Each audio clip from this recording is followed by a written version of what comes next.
Hello students. तो आज का क्लास स्टार्ट करें बच्चों। तो हमारा टॉपिक है बच्चों लिक्विडेशन एंड आज हम लोग प्रैक्टिकल प्रॉब्लम करने जा रहे हैं बुक का 1 नंबर। एंड मैंने बच्चों आप लोगों को बताया भी है आपका स्टेटमेंट ऑफ अफेयर्स मेथड में ओनली 2 प्रॉब्लम्स है आपकी बुक में, पर आप चाहे तो किसी और बुक को या ओल्ड बुक को फॉलो कर सकते हो। उसमें 6 to 7 प्रॉब्लम्स है जिससे आपको और भी प्रैक्टिस करने को मौका मिले एंड आपका प्रैक्टिस करेंगे तो आपको और भी अच्छे से याद रहेगा एंड फ्यूचर में हेल्प भी करेगा। सो जहां तक आपकी प्रेजेंट बुक के बारे में अगर आप बात करते हैं तो ओनली 2 प्रॉब्लम्स है आपकी बुक में और उसको मैं आज आपको पढ़ाने जा रहा हूं। पहला problem question number 1। In previous class बच्चों में आप लोगों को डिटेल बता चुका हूं about how to liquidate a company, what are the procedures बच्चों taken into account by the liquidator for winding up of a company, and you know it very well बच्चों what are the leases to be attached while liquidation of a company, procedures के साथ क्या क्या list होगी। what is list A, assets not specifically pledged, list B, assets specifically pledged along with the बच्चों amount due to secured creditors, list C, preferential creditors, list D, debenture holders secured by a floating charge, list E, unsecured creditors बच्चों, list F, preferential holder, list G, equity shareholders and बच्चों list H आपका other members and contributors। excuse me, hello कौन कर रहा देखिए आप कहाँ पहुंचे होने देखता है जो हवा वो भी देखो ठीक है। चलो तो लिस्ट एक में लास्ट में जो बचेंगे बच्चों clear. So this is all about the procedure you know add all the asset not specifically placed with the asset specifically placed and उसी के साथ बच्चों आपको amount due to secured creditor को एडजस्ट करना है। Then preferential creditors, debenture holders, unsecured creditors, then आपका share holder में प्रेफरेंशियल, इक्विटी शेयर, देन आपका members. This is all the procedures. So now move to the बच्चों question number 1। सभी students अपनी अपनी बुक निकालें। बच्चों ये आपका बुक का लास्ट टॉपिक है, आखिरी topic liquidation of company and फिलहाल हम लोग पढ़ रहे हैं बच्चों स्टेटमेंट ऑफ अफेयर्स मेथड। उसके बाद हम लोग पढ़ेंगे liquidators final statement of account. बच्चों statement of affairs method. So सभी स्टूडेंट बुक्स निकालें।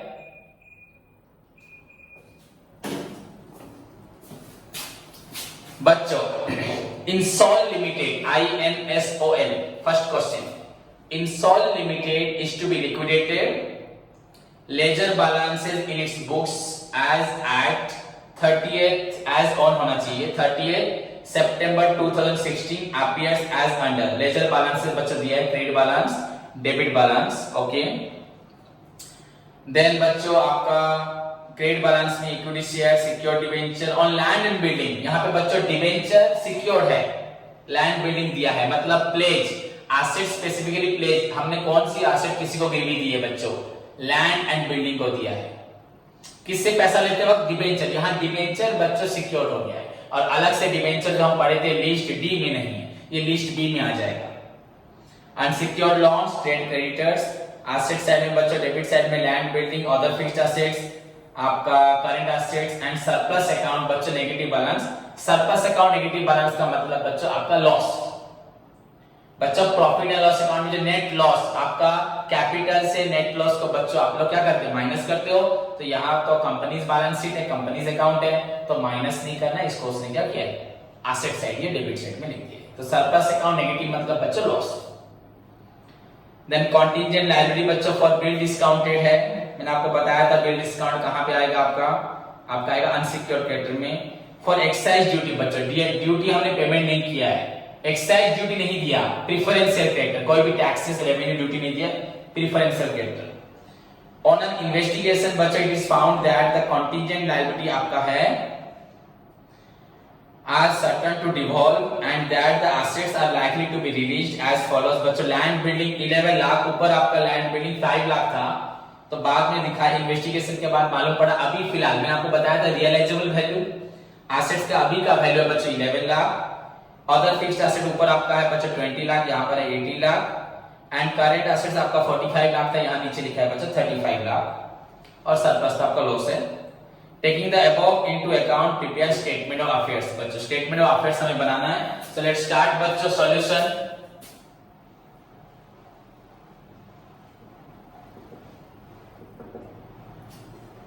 तो हेडिंग करते हैं statement of affairs of Insol limited. उसके बाद एज ऑन 30 सितंबर 2016।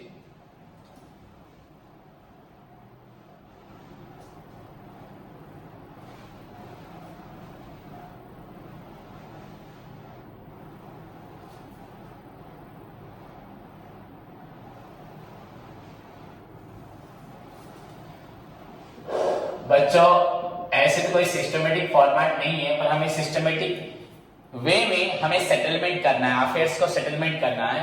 एंड ये मैंने आपको फॉर्मेट बताया भी था। यहां पे एस्टिमेटेड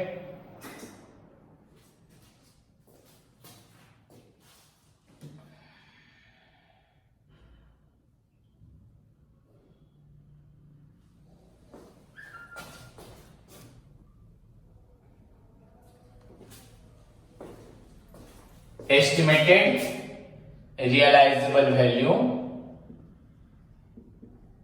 रुपीज में बच्चों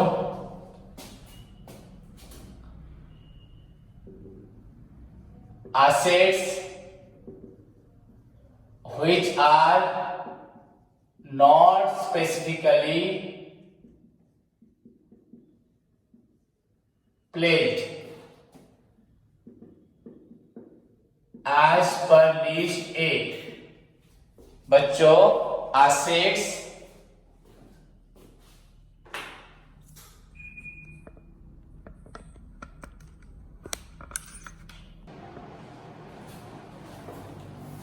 बच्चों एज पर लिस्ट ए, तो आपको देखना है कौन सा प्लेज नहीं है, किसी को नहीं दिया। बच्चों हमेशा नीचे वाला वैल्यू देखना है, रियलाइजेबल वैल्यू। बच्चों लैंड बिल्डिंग ऊपर था 5 लाख, नीचे है 11 लाख। बट बच्चों आपको मैंने बताया यहाँ पे सिक्योर डिवेंचर, हमने लैंड बिल्डिंग को दे दिया किसी को, तो बच्चों यहाँ पर लैंड बिल्डिंग आपका नहीं आएगा। मैंने आपको पहले से बता दिया है बच्चों, लैंड बिल्डिंग आपका यहाँ पर नहीं आएगा, तो ये सिक्योर है बच्चों। तो उसके बाद क्या है,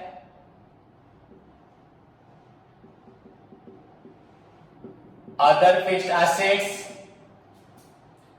एंड बच्चों करेंट एसेट्स।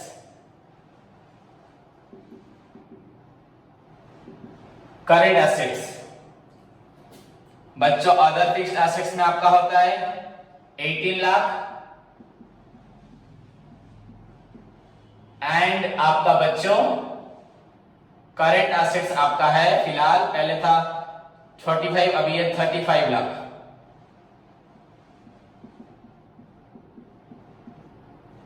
ओके बच्चों, और तो कुछ भी नहीं है। देन ये आपका निकल गया क्या, एसेट, इसको टोटल भी नहीं करते, विच आर नॉट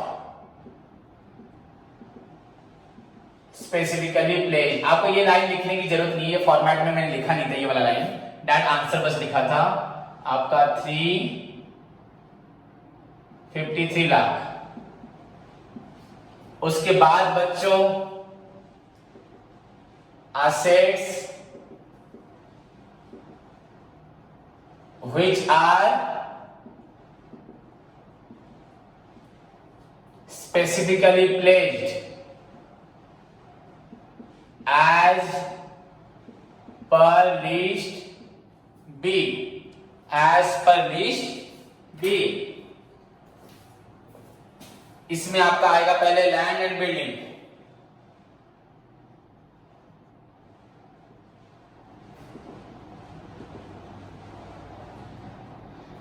बच्चों लैंड एंड बिल्डिंग। उसके बाद हमें यहाँ हेडिंग क्या करना था, याद है आपको, पहले आपको करना था, सॉरी इसको गैप छोड़ो, यहां लिखना है आपको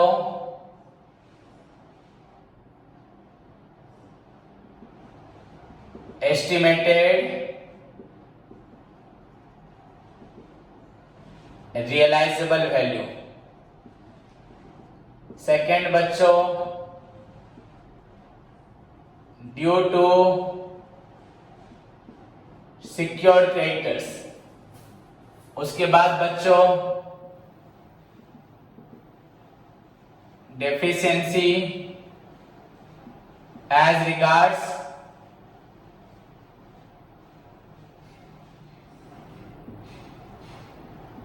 क्रेडिटर्स।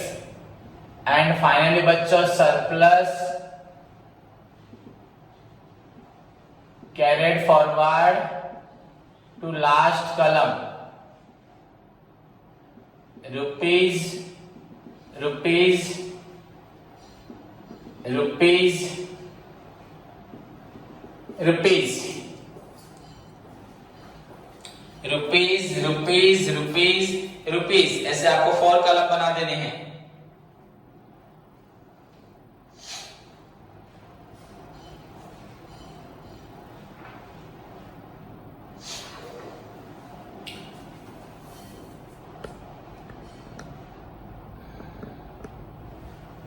ओके बच्चों, ये फॉर्मेट में लिखा था estimated realisable value due to secured creditor, deficiency as regards बच्चों unsecured creditor, sorry unsecured creditors and बच्चों surplus carried forward to last column. Now यहां पे हमें लिखना है कौन सा एसेट आपका सिक्योर्ड है, land and buildings, land and buildings. बच्चों ये आपका सिक्योर्ड है 11 लाख, सॉरी एसेट का वैल्यू है, सिक्योर्ड नहीं, गलत बोला, ध्यान से सुनो बच्चों। एसेट सिक्योर्ड है, लैंड बिल्डिंग कौन सा, मैं बस आंसर बोल दिया, पर इसका वैल्यू है 11 लाख। ओके, इसको देख के हम लोन लाए थे, कितना लोन लिए थे बच्चों, क्रेडिट साइड में देखो, credit balance secured debenture 10 lakh. बच्चों लाइबिलिटी साइड में लिखा है, क्रेडिट साइड में, क्वेश्चन के क्रेडिट साइड में लिखा है सिक्योर्ड डिवेंचर, तो बच्चों सिक्योर्ड कर लिखा, हमने लैंड बिल्डिंग दिया था, उससे कितना लिया था 10 लाख। 11 लाख का बिल्डिंग देके 10 लाख लिया था, मतलब बच्चों 11 लाख का बिल्डिंग दिया, 10 लाख लिया, मतलब हमें अगर उससे एडजस्ट करना है पहले उसको पैसा देना पड़ेगा जो भी हो, तो उससे उसको हम देंगे 11 लाख, सॉरी उसे हम देंगे 10 लाख, उससे लेंगे हम 11 लाख, उसको देंगे 10 लाख, उससे लेंगे 11 लाख, मतलब हमें 1 लाख मिलेगा, हमें 1 लाख एक्स्ट्रा मिलेगा। तो अगर हम उसको बोले भैया तू हमारा एसेट रख ले, हमें 1 लाख दे दे, बिल्डिंग ले जा, या उस एसेट किसी और को बेचे, उसे 11 लाख मिला, इसको दिया 10 लाख, खुद के पास 1 लाख रह गया, सेम बात है। पर बच्चों अगर सपोज ये 10 लाख होता वैल्यू ऑफ लैंड एंड आपका क्रेडिटर होता 11 लाख, मतलब 11 लाख रुपए लोन लिया है, एसेट दिया है बच्चों 10 लाख, तो आपका सिक्योर्ड क्रेडिटर बच्चों, आपने 11 लाख लोन लिया, 10 लाख दिया एसेट, ऐसा तो हो नहीं सकता। अगर ऐसा होगा तो बच्चों 10 लाख सिक्योर्ड है और 1 लाख बच्चों अनसिक्योर्ड है। मेरी बात को फिर से सभी स्टूडेंट ध्यान से सुने, मेरा पहले कहने का मतलब बच्चों, यहां पे हम लोगों ने लोन लिया था 10 लाख, हमने उसको दिया था 11 लाख, मतलब 10 लाख लोन लिया था, मतलब 10 लाख लोन पूरी तरह से सिक्योर्ड है, क्योंकि हमने उसको मॉर्गेज बहुत ज्यादा दिया है, अगर एडजस्टमेंट करेंगे तो हमें 1 लाख मिलेगा। अगर हम बाहर बेच के उसको 10 लाख देते हैं फिर भी 1 लाख बचेगा, या वही अगर कोई आदमी बिल्डिंग को ले जाता है हमें 1 लाख देता है भी चलेगा। क्लियर।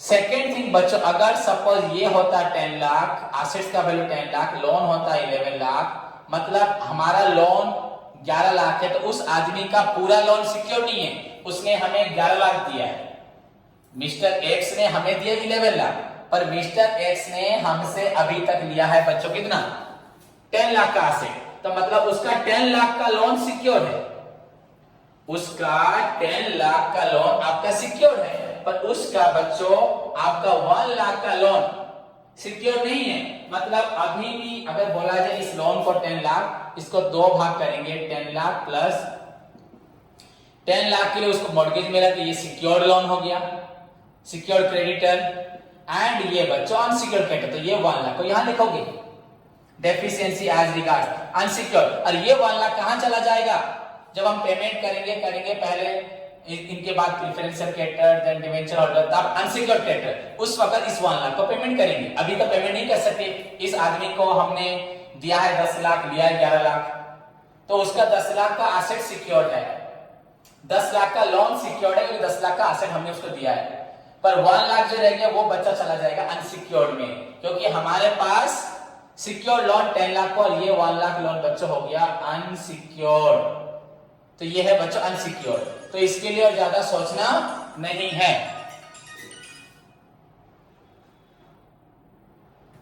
ओके बच्चों, तो अगर ऐसा होता है, अगर आपका लोन ज्यादा होता है, दैट मीन्स बच्चों पूरा लोन सिक्योर्ड नहीं है।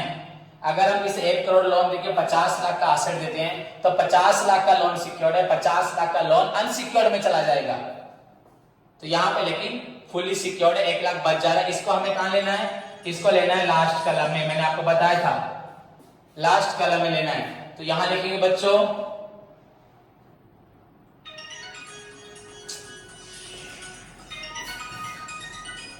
हेलो, हाँ हेलो, हाँ अभी अभी हाँ क्लास कर रहा हूँ, कॉल मत करो कॉल। तो बच्चे यहां पर देखो, ये आपका निकला estimated surplus from assets specifically pledged.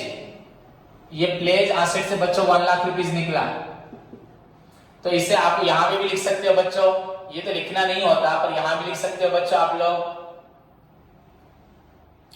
यहां लिख देते बच्चों एस्टिमेटेड सरप्लस, पर यहां ये लाइन जरूरत नहीं है, ये वाला लाइन की जरूरत नहीं है, पर मैंने लिख दिया यहां पर। ओके बच्चों, सॉरी गलत बोला, यहां नहीं बच्चों, यहां ये वाला 53 था, estimated surplus from asset specifically which are not, छोड़ दो बच्चों, इस लाइन को छोड़ दो, बेटर होगा, मैं खुद लिख रहा हूं, इसको खुद इग्नोर कर दो, बेटर हो। या इसको लिखा नहीं जाता एज पर फॉर्मेट, लिखते तो यही लाइन लिखते, estimated surplus from assets not pledge, not specifically pledge. Okay, तो अगर आपने लिखा है तो अच्छी बात है, उसको इतने में मेंटेन रख दें, एस्टिमेटेड सरप्लस, यहां सरप्लस कोई लिखा नहीं जा रहा, ये सरप्लस नहीं है, अमाउंट है। एस्टिमेटेड सरप्लस तो लिखना इसलिए गलत है, estimated amount available from assets not specifically placed, जो प्लेज नहीं है। ओके, सो नाउ बच्चों आपका कितना हो गया, 54 लाख। इसको बोला जाएगा, इसको बोलेंगे estimated total surplus available for, किसके लिए बचा है बच्चों, पहले preferential creditors, comma debenture holders,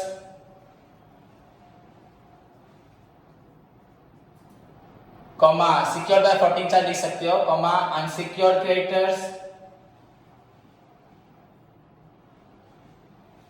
उसके बाद बच्चों preference share, equity share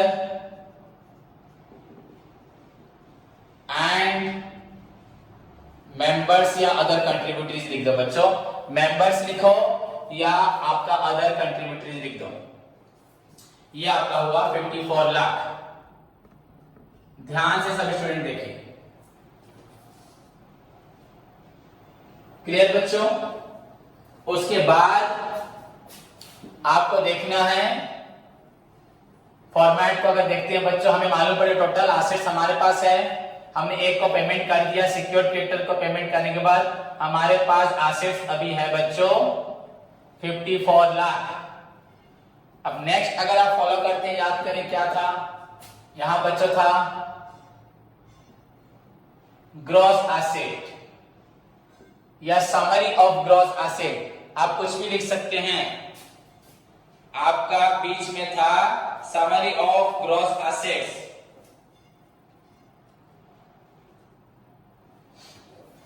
summary of gross assets.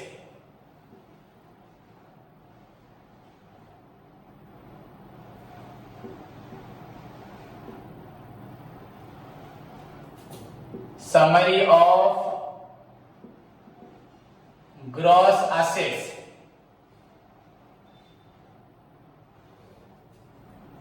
इसे बच्चों क्या लिखोगे, gross realisable value of assets, specifically pledge. जो एसेट प्लेज था बच्चों उसका ग्रॉस वैल्यू कितना था, 11 लाख, सभी को मालूम है। उसके बाद बच्चों अदर एसेट्स, बच्चों अदर एसेट्स आपका था 53 लाख, तो 64 लाख ये आपका हुआ ग्रॉस एसेट।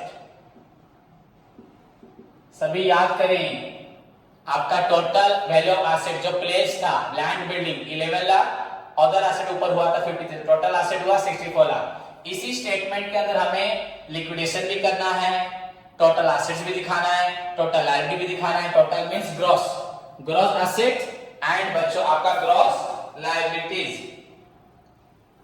अब आपको क्या देखना है, देखो बच्चों ध्यान से स्ट्रक्चर को फॉलो करना, बाकी बहुत सिंपल है, इसको अंदर ही लिखना है। उसके बाद आपको लिखना है लायबिलिटीज, एंड इधर एक कलम बनाना है, इधर लिखना है gross liabilities. Liabilities then gross liabilities बच्चों। तो पहले आपका क्या जाएगा, आपका सिक्योर डिवेंचर जो पेमेंट हमने किया अभी, तो बच्चों सिक्योर क्रेडिटर्स ना, सिक्योर क्रेडिटर्स में आपका गया डिवेंचर होल्डर्स, ये अलग से जाता पर यहां पे डिवेंचर होल्डर सिक्योर में चला गया बच्चों। एज पर लिस्ट बी, बच्चा एज पर लिस्ट बी, इसका अमाउंट कितना है 10 लाख। यहां नहीं लिखना, ऑलरेडी हम माइनस कर चुके हैं, हमारे पास यहां पे आंसर क्या निकला था 54, जो नीचे निकला था बच्चों 53 प्लस 1, यहां लिखना नहीं है। देन उसके बाद बच्चों प्रीफरेंशियल क्रेडिटर्स,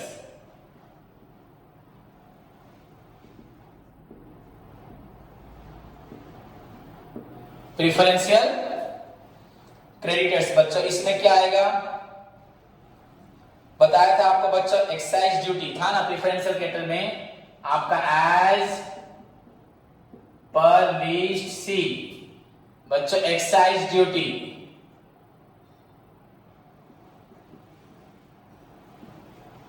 एक्साइज ड्यूटी बच्चों आपका 1,50,000, तो यहां लिखेंगे 1,50,000, पूरा सीधा लिखेंगे किसका प्रीफरेंशियल क्रेडिटर के, एंड यहां भी लिखेंगे 1,50,000 बच्चों, 1,50,000 एंड 1,50,000। सभी देखिए ध्यान से, आप 1,50,000 को माइनस करें 54 लाख से, क्या निकला 52,50,000। यहां लिखोगे बच्चों estimated surplus available for debenture holder तो नहीं है यहाँ पर, तो छोड़ दो उसको, अनसिक्योर्ड क्रेडिटर और छोड़ लिख दो। वो तो डिवेंचर होल्डर आपका चला गया किसमें, सिक्योर्ड में, प्लेन डिवेंचर होल्डर नहीं है। डिवेंचर होल्डर लिख दे रहा हूं ब्रैकेट में, secured by a floating charge,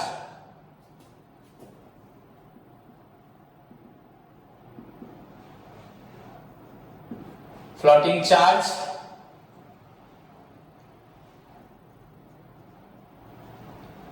unsecured creditors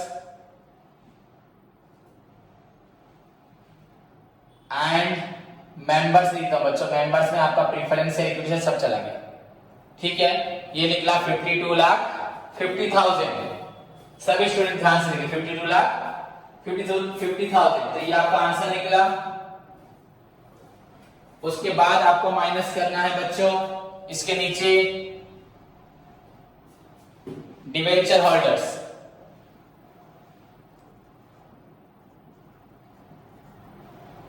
ये फ्लोटिंग चार्ज वाला जो था, कोई नहीं आपका एज पर लिस्ट बच्चों डी, ये नील तो कुछ माइनस नहीं हुआ, छोड़ दो। तो माइनस करने से भी वही 52,50,000 होगा। एंड फिर से आप क्या लिखोगे बच्चों, estimated surplus available for unsecured creditors and बच्चों मेंबर्स। मैं लिख नहीं रहा, बस आपको बता दिया, आपको इतना चीज लिखना पड़ेगा। डिवेंचर ऑर्डर तो कुछ भी नहीं था, नील लिख के माइनस करने के बाद जो निकलेगा उसको फिर से लिखोगे, किसको पेमेंट देना है, एस्टिमेटेड सरप्लस। सभी बच्चे सुनेंगे तभी कर पाएंगे, नहीं तो नहीं कर पाओगे। ये हो गया एस्टिमेटेड सरप्लस, फिर से वही लाइन को लिखना पड़ेगा,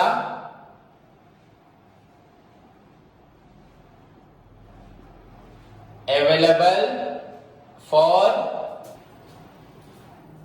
तो बच्चों ये लिखना पड़ेगा estimated surplus available for unsecured creditors. Clear बच्चों, शॉर्टकट में लिखा था, मैंने जैसे कहा उसको अच्छे से लिखो सुन के। ये लाइन जरूरत नहीं है डिवेंचर ऑर्डर लिखने का, ये है ही नहीं क्वेश्चन में। उसके बाद बच्चों फिर से मैं इरेज करता हूं इसको, आप लोग खुद देखें किस तरह से 52,50,000 हमारे पास है।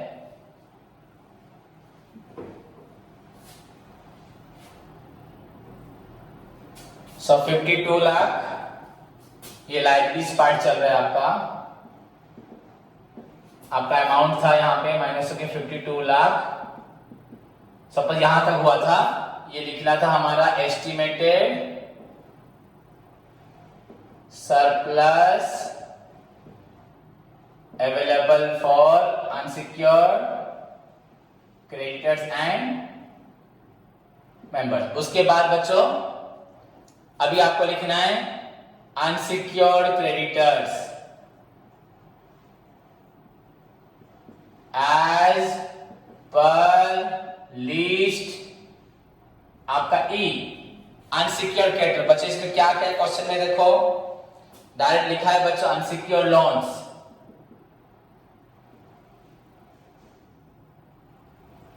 अनसिक्योर्ड लोन्स आपका अकाउंट के अंदर है, बैलेंस शीट वो वन टाइप का है 20 लाख जो लेजर बैलेंस लिखा है। ट्रेड क्रेडिटर्स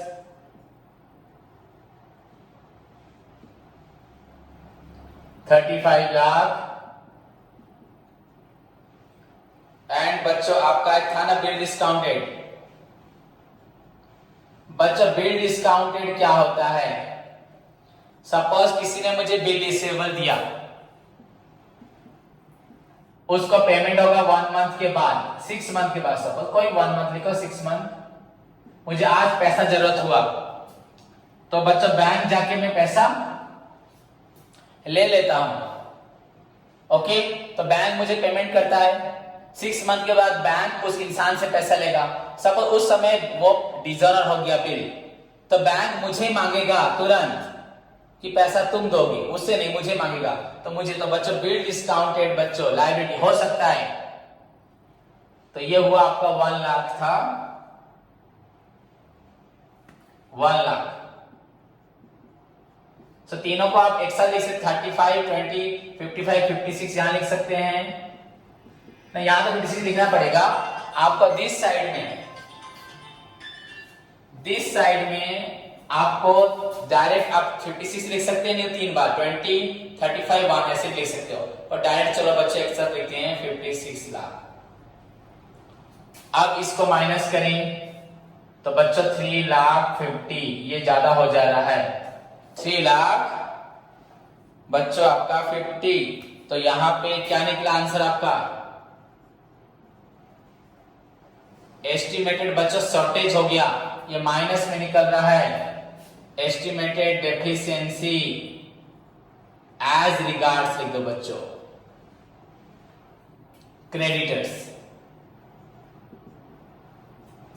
बच्चों estimated deficiency as regards creditors बच्चों 3 लाख 50, यहां पे मैंने लिखा था ना, बीइंग द डिफरेंस बिटवीन, यहां ग्रॉस लायबिलिटी को ऐड करो 56, 10, 66, 67, बीइंग द डिफरेंस बिटवीन, देखो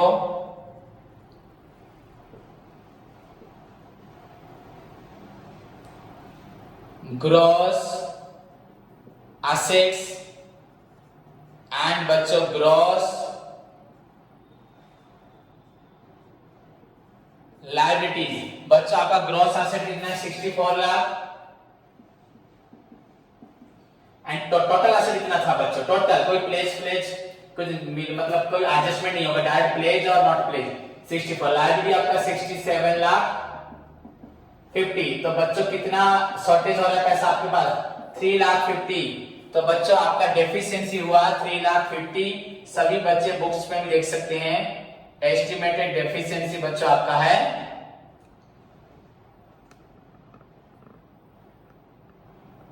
3 लाख 50।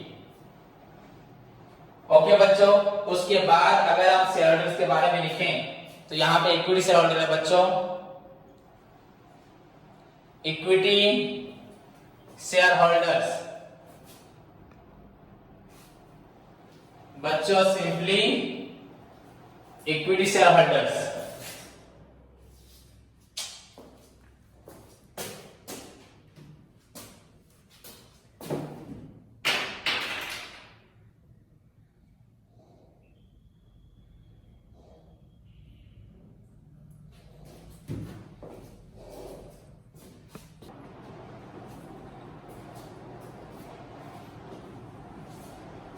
तो बच्चों सिंपली आपका इक्विटी शेयर होल्डर्स कितना होता है? इक्विटी शेयर होल्डर्स बच्चों एज पर लिस्ट आपका था, यहां पे आपका था एफ था प्रेफरेंस है, देन ये जी एज पर लिस्ट जी।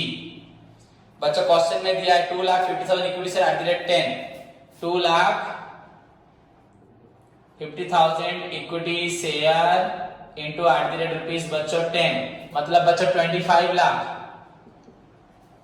25 लाख बच्चों इतना बच्चों, तो सोचो पहले से ही माइनस है और ये भी पैसा इनको देना है, तो 28,50,000। तो ये क्या निकला आपका? डेफिशिएंसी बच्चों, deficiency as regards members. Members के लिए डेफिशिएंसी इतना हो गया। उल्टा हमें देना ही पड़ेगा किसको? पर पैसा किससे लेना तो नहीं है, नहीं लेना मतलब किसी को नहीं देना। अगर कोई अनपेड कैपिटल होता है जिससे पैसा नहीं लिया, अनकोल्ड होता है रिजर्व, तो उससे पैसा लेके हम पेमेंट करते हैं। बट यहाँ पे कोई भी नहीं, तो टोटल डेफिशिएंसी बच्चों ऑलरेडी तो क्रेडिटर से निकला 3,50,000 और हमारा खुद का पैसा था इक्विटी शेयर होल्डर का 25, तो 28,50,000 बच्चों आपका मेंबर्स के लिए। मेंबर्स को इतना पैसा अगर सबको देना है तो इतना कलेक्ट करना पड़ेगा। तो जो भी हो एनीवे बच्चों, सो दिस इज योर बच्चों, ये आपका हुआ स्टेटमेंट ऑफ अफेयर।